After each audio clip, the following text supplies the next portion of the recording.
So now that I'm working with the eating disorder specialist, the ED coach, I want to just briefly explain the timed lock system that I'm using, because I've not explained it clearly before, and I kind of, now that I've got the okay for using that as a system, at least initially in the recovery process, I just want to explain what it is. So I have timer locks. They're like little boxes with a locked lid, which you can set a timer on and it opens when the timer's done. So I have a system of multiple ones of those, one for each day, so that I can set up meals in locked bags, like cash bags that have a security lock on them. Locked sort of Tupperwares and portioned up meals locked away in the fridge or freezer. And each day my meals open. At the beginning of the day, I have my first meal, I relock until the next meal, relock until the following meal, and then once that day's done, that lockbox is put to the side, and the lockbox for the following day will only open on that day.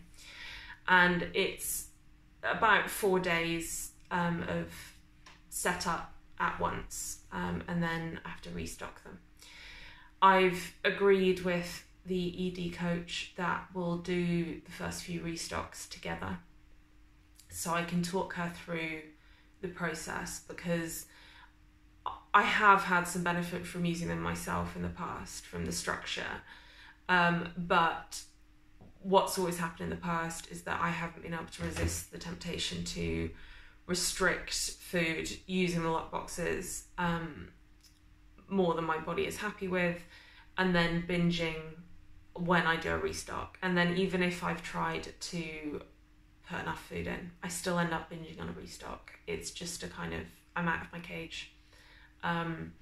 So I'm going to talk through the process with the ED coach, talk through all my triggers, because a lot of them are triggers that will happen in everyday life, things like cooking and grocery shopping, and also just the stress of setting up the lock boxes. I hate it because it's like up close and personal with, hi, you have an eating disorder.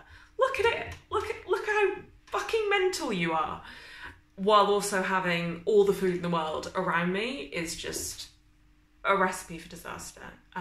So yeah, that'll be interesting. And the plan is that I use that initially, I'm not sure for how long, just to get my body feeling really secure that food is always going to be available. And then we start challenging it, and just add incremental challenges. And the kind of thing that I'm maybe hoping to start with is, instead of the lockbox unlocking food one day, maybe it just unlocks my bank card and I go and buy sensible meals, maybe have a meal out, go to kind of social eating places, possibly even meet up with a friend. Other trigger points like train stations, things like that, and just make sensible choices. I say just make sensible choices like it's easy. It's not. But baby steps. So yeah, that's the plan at the moment, and as many sessions with the ED coach as I need to keep this whole process going.